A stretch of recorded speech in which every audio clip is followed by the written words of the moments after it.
Alright.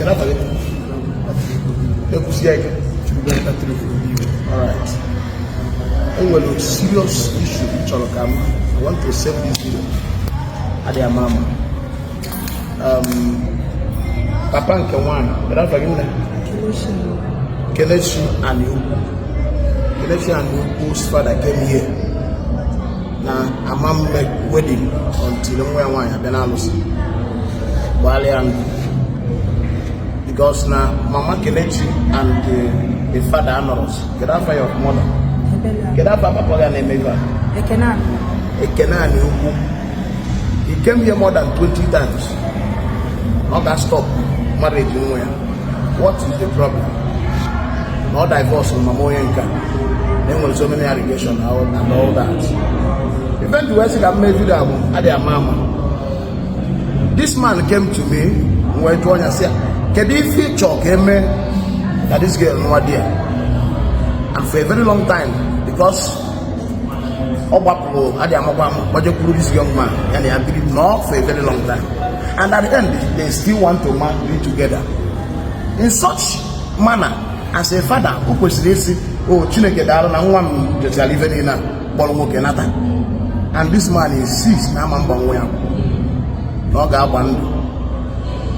get take oath. Okay, before then, I asked this man, say, Imani future game Kawedinaga, Wenya.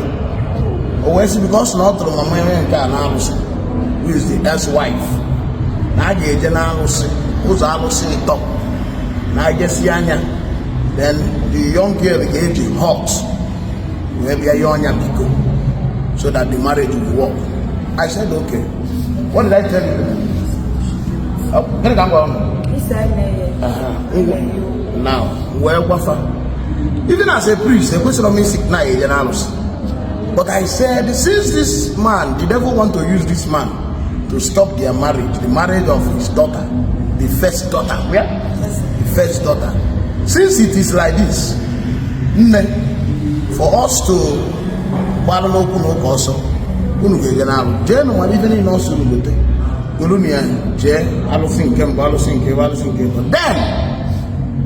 you will now come back.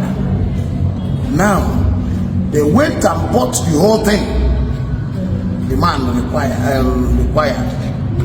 and carried the whole thing to ROC Bank.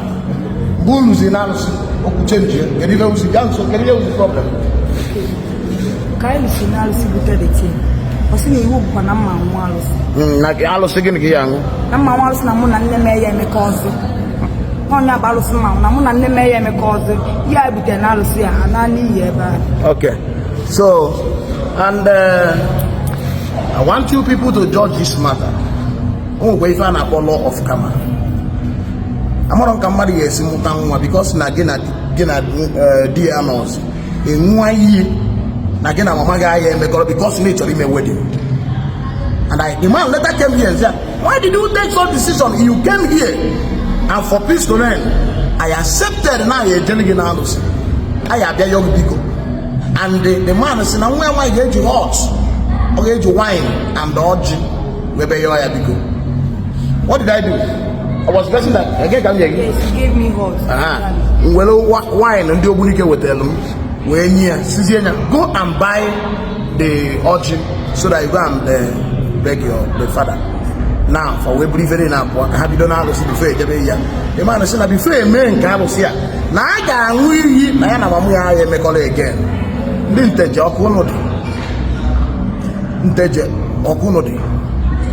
So they are here now. I will pray for them. They will go and face the war.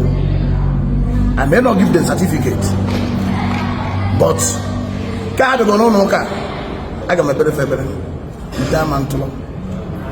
If I get married, I may not do.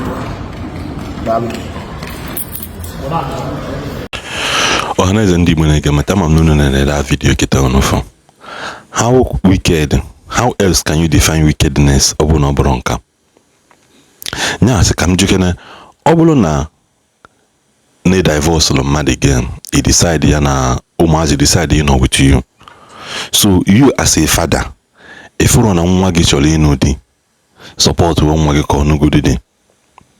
abịa bịa nye gị respect as a father. Ọ bụ na enyere gị respect as a father, si na nwa gị ka nwa gị nọ adị without involving you ọkụ na-ede, mana this children has been with you, this children has been staying with you.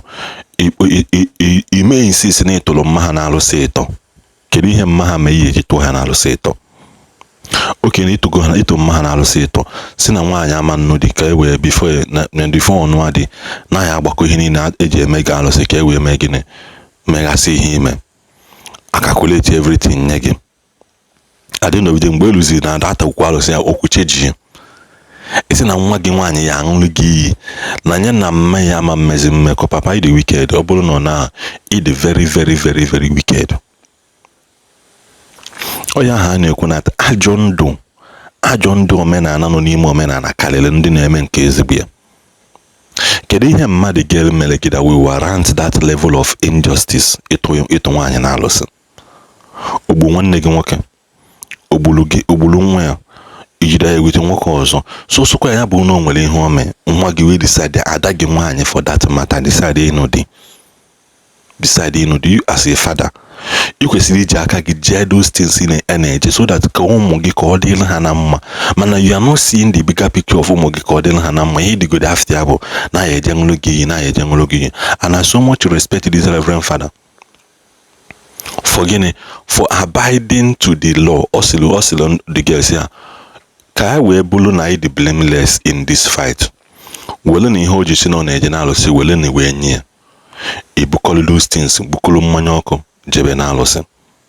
For a father to support, for a Reverend Father to support this in an openness ka ọ bụrụkwa na aka anyị kwụ ọtọ ka ada sị na anyị na-anụ ọgụ ghara ime ihe mpa gị kwu nna jeenu jee mee nka unu mechazịa unu abịazịa ka anyị gbaa unu akwụkwọ. Malụkwa amalụ tupu agba akwụkwọ na-emekwa na everything bụ na traditional. Enwekwa onye na-agba akwụkwọ without ime traditional marriage na East na ana Igbo anyị, as long as I'm the consign. All those things emechago mpa wee insist here. Ọ dị mpa anụnwa ka ọ ya bụ ha ligolo ha lara ụlọ ha etetena. Enwere onye na-ekpere mmadụ aja ekpere, mana ụdị ndị a bụ ndị ya bụ ha nọchi elugo ụzọ ha lara ha etetena ha kọọ ma n'ihe ịpụ na.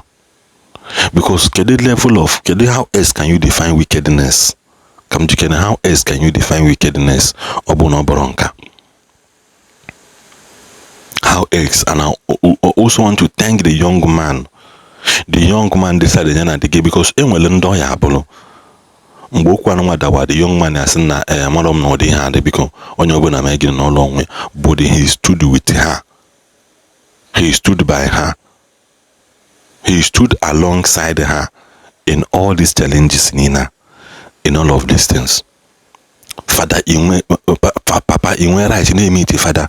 The father say na Papa the girl abia go no come na office more than 20 times just to stop the marriage. Just to stop the marriage of your own daughter, your first daughter for that matter. Na enwere ndị ya bụ ụdị ihe anụnwa ma ọ bụ na iji ego ọkọtara ọ ya nọ na prison till ọ nọ na prison akwa ọ ya nọgide die ọ ka ha ọ ya nọ die wee nwụ. Because you become a threat to my life. Oga ya no go to prison. You know, ebe ahụ nwụọ serve life in prison. Because ịpụta ezi ya enwe ike na-evisit ụmụ agbara na ndị otu ya to frustrate my life. Oga ihe ejebegoro di ya. I don't care whether na-ebu papa m or not. Ihe ejebegoro di ya because I have done everything required of you. What then is your problem? Thank you for watching, and please also don't forget to always subscribe. Ka ihe na-enweta ụdị video dị otu anụnwa na Igbo anyị ka ọ dịkwa na ndụ mgbe ọzọ. Ndị bye.